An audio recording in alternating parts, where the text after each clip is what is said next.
Hi guys, I'm so glad to have you back to another episode of the Amanda Show.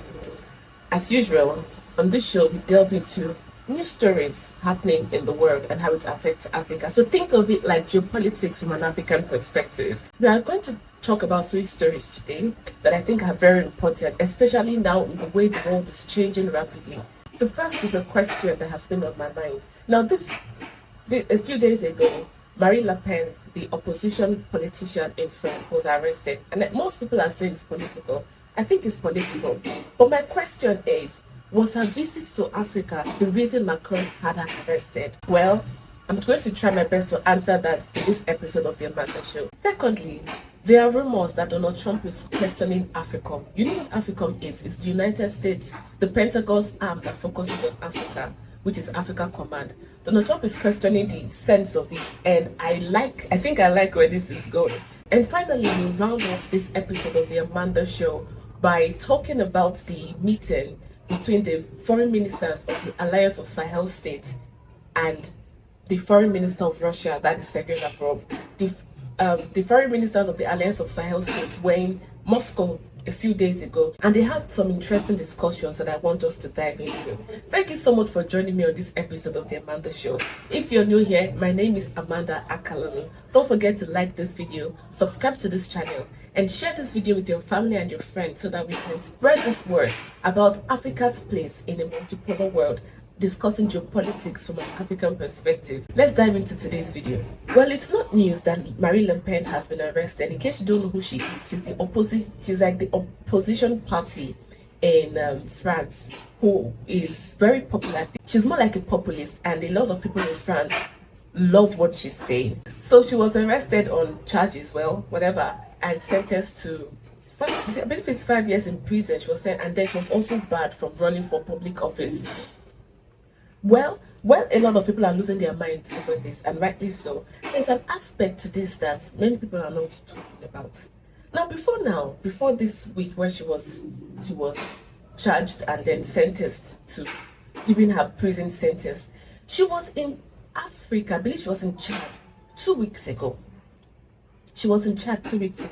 And she was talking to the leadership of Chad and saying how France has been friends with Chad for centuries, and how at the moment the relationship between Chad and France is not so good, and that's because Macron has screwed everything up, blah blah blah blah blah. And so she was talking about mending ties with Chad and why their relationship should even get stronger.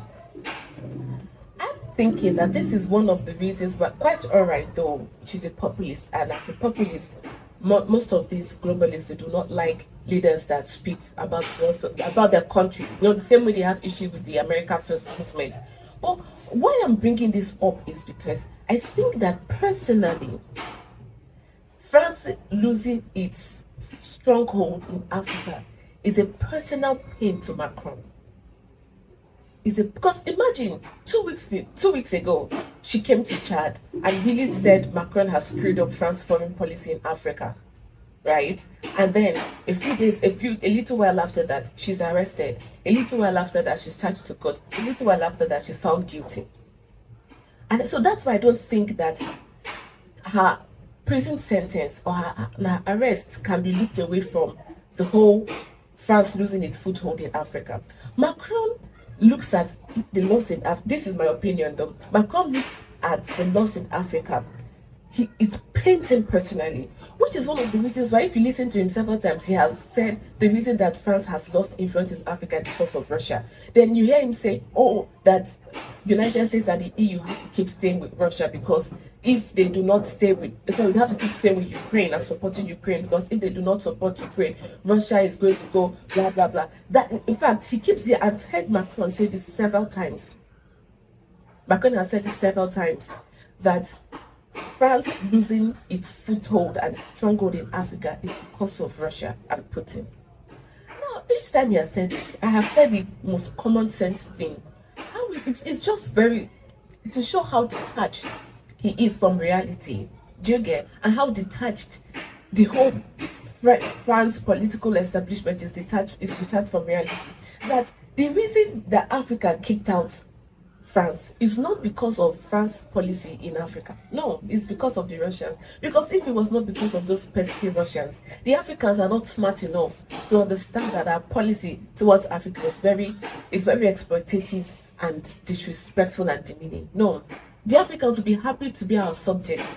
They'll be happy to stay under our glorious foot, if not because the Russians keep telling them not to. How rich? How rich? That's why I say, many times it looks like Africa, when the global conversation is going on, it looks like Africa is not really important. Africa is just something the world endures and just tries to help, and all of that makes sense. That's how it looks. But when you see, I've said this several times on the show, but when you see the policies play out, when you listen to the conversations that they have, it would surprise you how important Africa is. I've said it before. If you'd listen to them in the Elysee Palace, Africa is spoken about more often than you imagine. Because how dare Marine Le Pen come to Africa, visit Chad, and tell the people of Chad that if she was in power, if she was there, that this whole disaster with France-Africa relations will not be experiencing it. How dare? And I think that was the last straw. Because she had spoken, first of all, Marine Le Pen speaks out against the Russia-Ukraine war. She's speaking up against it since 2022. The hammer has not come down on her that much. Marine Le Pen has ridiculed Macron's domestic policies. The hammer hasn't come down on her that much. So what I'm saying is that all these things have happened. They've just found a way to twist and turn it until she came to Africa. Until she came to Africa and the hammer came down on her. So yes, I do think that her visit to Chad is what made Macron and those of them in his gang of politicians, I believe it's her visit to Africa that brought the hammer down on her. And now she has been sentenced to 5 years in prison, or is it 4 years in prison? And she has also been barred from running for elections for the next couple of years. So let me know what you think. This is my opinion. Let me know what you think about these two developments with France and how Marine Le Pen's visit to Chad may have been the reason for the hammer of Macron coming down on her. Share your thoughts with me in the comment section below. Don't forget to like this video, subscribe to this channel, and share this video with your family, your friends, and everybody so that we can amplify Africa's voice on a global scale. And if you want to support the work that I'm doing here, feel free to use the Buy Me a Coffee link in the description, and it's also on the screen. Thank you so much. From Marine Le Pen in France, we move over to Donald Trump in the United States. Report recently came out that Trump is questioning the viability of AFRICOM. Now, AFRICOM is the Pentagon's arm that focuses on Africa. It's Africa Command. So it's the arm of the Pentagon that focuses on Africa. You know that since Trump came into office 2 or 3 months ago, on January 20th, Donald Trump has focused on one of the things that has been important to him is cutting cost of governance. So that's one of the reasons they have Doge. That's one of the reasons that they shut down USAID. They stopped funding for it. They even stopped funding several media outlets. A lot of things that Donald Trump has done has been on cutting costs. Now, these are rumors, but these are rumors that the media has reported on, but I'm yet to hear Trump himself speak about it. But rumors are that Trump and his administration, one of the ways they're thinking of cutting costs is with Africa Command. They're asking, what is United States national interest in Africa? Why does United States have to have the Africa Command? It's cost a lot of money to pay all these officials, to run all these military bases. So what he's thinking of doing, per the reports in the media, what Donald Trump and his administration are thinking of doing now is to merge Africa Command with Europe Command, and it's going to be headquartered in Germany. Now, the head of Africa Command, is he in Africa? I'll put his name on the screen. I can't remember, and I don't remember it now. But I'll put his name on the screen. So the head of Africa Command was in the Senate. He had a Senate hearing yesterday. I believe it was either yesterday or the day before yesterday. And the things they're questioning about it is the purpose of Africa Command. How does it benefit United States? All these questions to know, does this thing make sense or not? I have not seen clips from that, and I have not been able to get the access to that record. I don't know if the hearing actually happened, but it was supposed to happen either yesterday, today is Saturday, so either yesterday or the day before it was supposed to happen. Now let me just tell you what I think about Donald Trump likely shutting down Africa Command. I'm all for it. It couldn't even happen anytime sooner. I'm all for it. And not just shutting down Africa Command, reduce the military bases in Africa, even remove every military base in Africa. I'm all for it. So this clearly, because one of the things that Trump is trying to do is, other than cut costs, he also wants to focus on the Asia Pacific because of China. Because in his mind, the biggest competitor to the United States when it comes to geopolitics and global affairs is China. That's one of the reasons he's saying, one of the reasons even before he became president the second time, he has always said, let's not antagonize Russia. That doesn't make any sense. Let us work with Russia so that we and Russia can be a strong force against China. But now Joe Biden had other plans, and Joe Biden successfully antagonized the Russians and pushed Russia and China together. So at this point, I don't think there's anything that the United States can ever do for the Russians to work with them against the Chinese. But that's by the way. Let's come back to Africa Command. So I'm excited about this development. I am. There are things that Trump has done so far these few months in office that I am so excited about. And there's some other things that I don't like. For example, I'm so excited about the fact that he put an end to USAID. I'm so excited that he stopped falling for the National Endowment for Democracy. I mean, look, I'm so excited about it, right? But I don't like the fact that he's trying to ethnically cleanse Gaza and remove the population from Gaza and throw them in different African countries like Sudan and Egypt and Somalia and Somaliland. We discussed this in previous episodes. You can go and find it. So anyway, the bottom line is, if Donald Trump successfully dissolves Africa Command, hereby merging it with Europe Command, right? Meaning that America's attention in Africa is going to be reduced. How is that not a good thing? Because I'm not saying that they're completely going to look away from Africa. No, I'm not saying that, because when it comes to foreign policy, one of the things that is clearly stated about the State Department's relationship with Africa is to ensure that Africa's resources get into the global market. That's it. It's clearly stated on the State Department website. And one of the people who pushed this what's this man's name that passed away? Is it 2023? I've forgotten his name. Henry Kissinger. He is the father of that. Do you understand? So I'm not saying that the United States is going to completely look away from Africa or Africa's resources. I'm not saying that. But the fact, if they close Africa Command, it means that Africa is not going to have top priority for the next 4 years. Africa is not going to be, there's no branch, right, of the Pentagon that their job is to focus on Africa. And that's amazing. That is a good thing.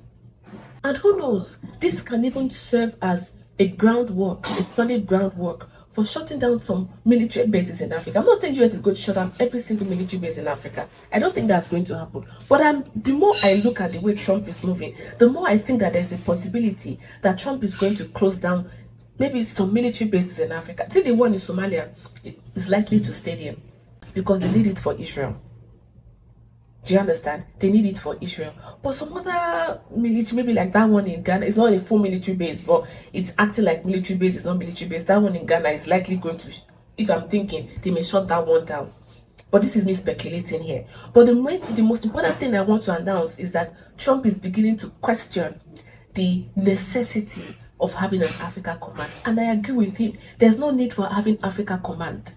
It seems to me that the world is realizing, particularly Washington, is realizing that it's no longer a unipolar world. That world is long gone. Go and watch my video the conversation I had with Esel Kafan when we discussed the multipolar world. It's very, very insightful. So please go and watch that video. But like I was saying, Washington has it has dawned on Washington that this is no longer a unipolar world where they could do anything and get away with it. So now they are beginning to focus on areas that matter the most, where they are playing spheres of influence. That's why I told you before that's the reason why Donald Trump is focusing on, you say, Greenland, Panama, Canada, that area. Do you understand?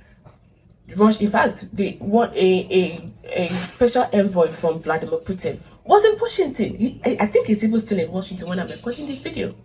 He's still in Washington. So this is United States talking to Russia like, all right, now we agree, we realize that you're a great power. So let's see how we can discuss so that I don't disturb you in your turf, you don't disturb me in my turf. So Africa Command may be shutting down. Nothing could be better. I don't think there's a better news, honestly. Africa Command could be shutting down because Donald Trump is questioning it. And I hope that with the shutting down of Africa Command, although they say it's merging with Europe Command, it's how we heard initially. USAID is suspended for just a few months. Then USAID will just lay down a few workers. Then USAID will be, but bottom line, USAID is gone. So this is what I think that these are just moves for Trump to completely shut down Africa Command.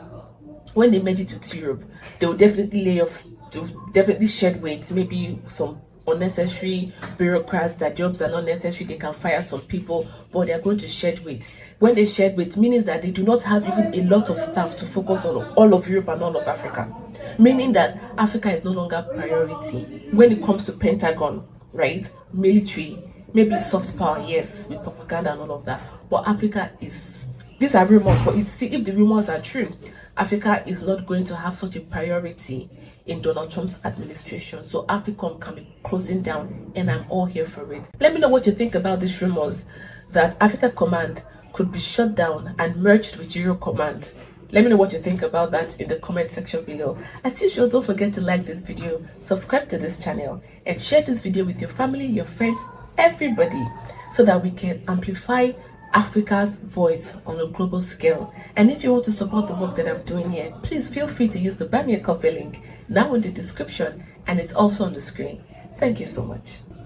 Finally, this week also saw the visit of the foreign ministers of the Alliance of Sahel states, their visit to Moscow, and they had a conversation with the foreign minister of Russia, Sergei Lavrov.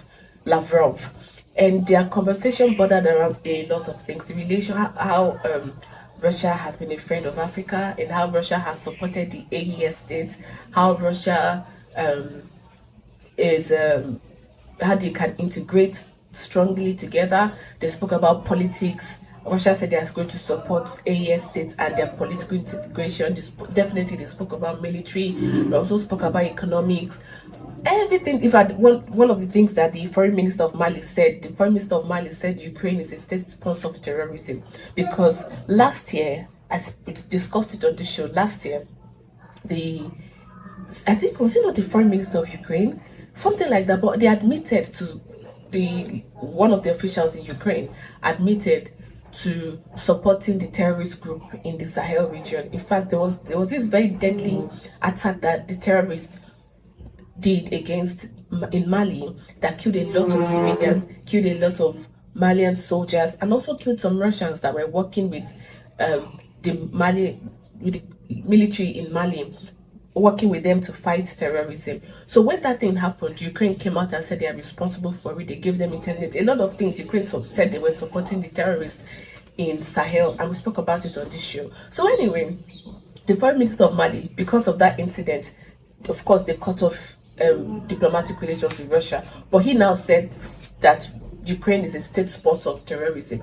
All of these conversations they had, I thought it was very interesting. But two things that I really want to talk about that came out from this meeting between the AES states and Russia. Two things. Number one is this, I thought it was very interesting when I read the communique. This relationship between the AES and Russia is also in the area of military, yes. But the thing that they said that I found very interesting in military is that they said self-reliant military. Because usually the way this whole military thing works is, whether it's with the United States or Russia or even China, they sell weapons, right? They also train as soldiers, security officials. But how it works is, when situation gets tough, they just usually call them. Like, for example, let's use France now. The way France worked in these countries, they're having issues with terrorism. the French military just come and stay so that they can help you fight terrorists. But that is really questionable, because if you really look at the way things happen, they're not really there to fight the terrorists for. That's not what I want to delve into now. You look at it with the Americans will come, maybe say in Somalia, to help you fight terrorists. You've been seeing, even since Trump came into office, he has had drone bombing campaigns in Somalia, saying they are targeting Al-Shabaab terrorists. So that's the way it is. So bottom line is, the way it works is, we need help, we call you, you help us do it, right? But this particular communique said self-reliance. Self-reliance is the word that caught my attention. So what they are saying is, the Alliance of Sahel states want to be able to deal with the security issues in their countries without having to call the Russians to help them do it. So they are going to, what I'm guessing now is, they are working with Russia now, but the main goal is that in the future they will not need help from Russia. They will not need the Russians to be in the country to help them defeat terrorists. And it's a good thing. This is something I have noticed about these guys in the AES states, that is Mali, Burkina Faso, and Niger. Something that I have noticed is their push for self-reliance. And in this multipolar world, nothing is more important than self-reliance. One of the reasons that Russia was able to withstand all the onslaughts, the economic sanctions, the economic war levied against Russia, one of the reasons that Russia was able to withstand it, and withstand it very well, is that Russia is generally self-reliant. It's self-reliant energy-wise. It's self-reliant food. Many things that Russia needs to run, it's self-reliant in that area. Do you understand? Now, if you look at AES now, let's look at Burkina Faso. Over the past few months, we've been seeing a lot of stories about Burkina Faso agriculture. What are they doing that for? They want to become self-reliant when it comes to food. Meaning that they do not want to be importing the things that their country needs, their citizens need to survive. Do you understand? So this push for self-reliance within the military sphere it's more like even a greater announcement of independence for me. Because usually when you hear people say, oh, don't do military with America is just training your soldiers, but they're not training your security officials well, don't do it with China, or sorry, don't do it with France, don't do it with the West. They say do it with Russia, with China. But at the end of the day, one of the issues I've had with that is, it's still the same process. You need help to defeat terrorists. You call Russia. Russia stays in your country. The Russian military, whether it's Russian military or Wagner, right? They stay in your country for a while, just helping you defeat terrorists. And many times I've said, but at the end of the day, all these things has only left African security officials weaker. Weak. I've said it several times on this show. Africa, we are weak militarily. So all of this, because if you need something, you call them from outside. The outsiders come in and they help you. The outsiders come in and they help you, but the transfer of knowledge is not there. Like, real transfer of knowledge is not there. Real transfer of technology is not there. Do you get? So that's the issue I've had with this method of having military, this security and military relationships between African countries and the other parts of the world.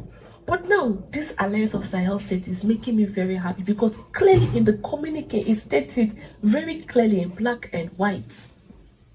Self-reliant military.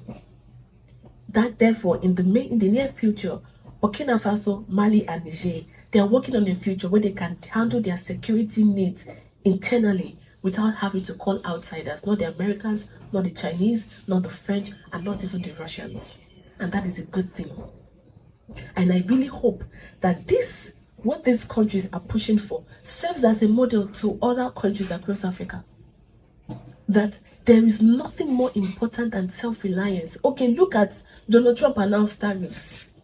And the whole world, everything is a meltdown mode. Everybody's losing their minds. All the leaders in the world are calling Trump. Everybody said, no, this tariff, no, we can't deal. Why? Because we're too integrated. No, I'm not against being integrated for economic reasons. There's nothing wrong with it. But I don't think we should be so integrated to the point that we cannot even exist without another country. It doesn't make any sense. Okay, when Trump put all the tariffs on the whole, even Nigeria, he put tariffs on on all African countries. I think Lesotho got, is it 50%? South Africa got 30 something percent, Nigeria got 14%. He put tariffs on everybody, but he didn't put tariff on Russia. Why? When they spoke about it, they said because United States and Russia, they do not even have any trade to begin with. So all the tariffs that Trump threw on the whole world, that the whole world is in meltdown mode, Russia is not in meltdown mode. Why? Because they do not have bilateral relations because of the sanctions. That's why I started this segment by saying Russia, to a large extent, not completely, but to a large extent, Russia is self-reliant. And in this multipolar world, that is the most important thing that every African country needs to begin to think about. See that era, what the World Trade Organization and the World Bank and the IMF, all that era of how they make sure Africa just focuses on imports, that era is gone. Donald Trump just killed globalization with his tariffs. Just in case you don't know, globalization is dead. Globalization is dead. Donald Trump killed it with his tariffs that he announced on the 2nd of April. He said it's Liberation Day. Okay. But globalization is dead. Right now, every nation needs to find how they can be self. So don't say, okay, America has tariffs, so we are going to push everything on China. No.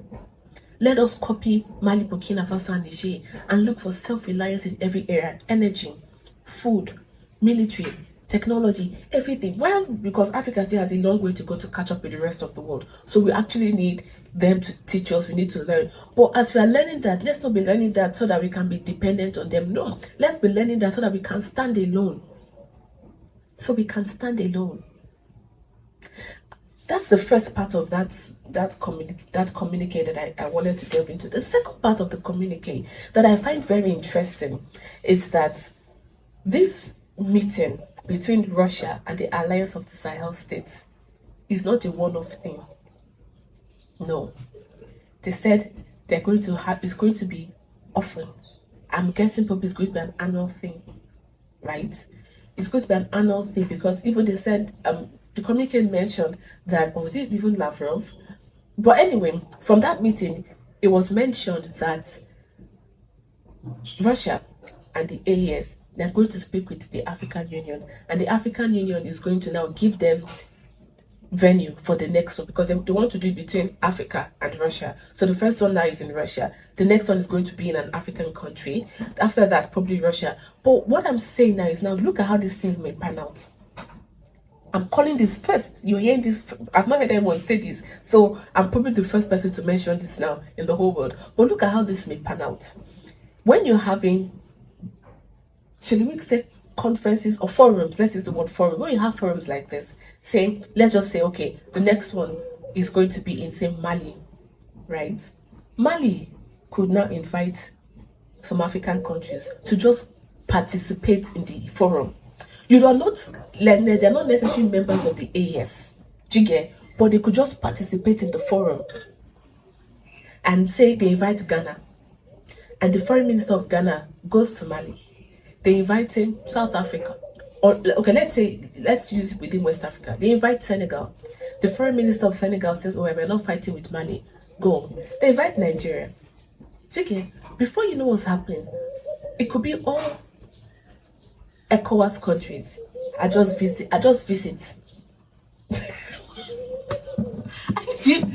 This is me speculating. I'm not saying it could necessarily go like this, but they're just invited for a forum, and all ECOWAS countries and foreign ministers go to this. Maybe not, or maybe like say in the case of maybe Nigeria will be so pro-West because by Tinubu next year Tinubu is still going to be pro-West, right?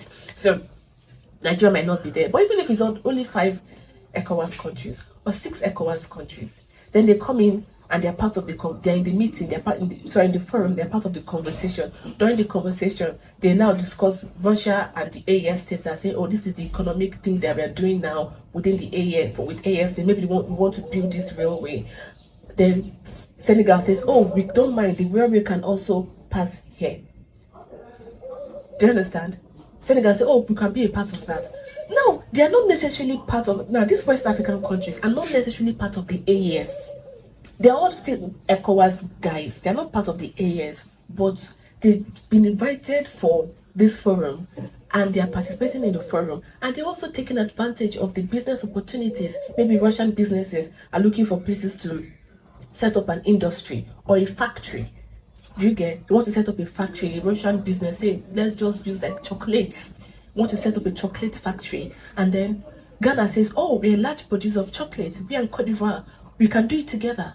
Now, this Russian, instead of getting chocolate from cocoa pods from somewhere else, maybe Indonesia, they said, fine, let's get it from Ghana and Cote d'Ivoire. This is how, before you know what's happening, we're integrating economically. We're integrating economically. Before you say Jacob, all the ECOWAS countries are participating, and that way, you heard it here first. And that way, this alliance of Sahel states, it may still be just these 3 countries on paper, but now we have become so integrated within this West Africa. We've become so integrated that it is now performing the task that ECOWAS was supposed to perform. Then ECOWAS becomes more and more irrelevant. This could be the plan. No one, I do not have access to anybody, any government official within the alliance of the Sahel states, but this could be the plan, and it's going to make a lot of sense. Because if at the core of the alliance of Sahel states it's self-reliance, then we have other countries within West Africa will benefit. And even the whole African country at large, the whole African continent at large. Okay, what is, when they're having this next meeting between the AES and Russia, and other West African countries have been invited, they're talking about self-reliance in military. And these other African countries say, oh yes, we would like to sign up for that military technology. Oh, we like, so that everybody wants to be able to depend on themselves. So this is what I'm thinking. This has not gotten any media coverage like I think it's supposed to have gotten. Well, you will not be surprised why it hasn't gotten any media coverage. Trump has ensured that everybody's talking about his tariffs.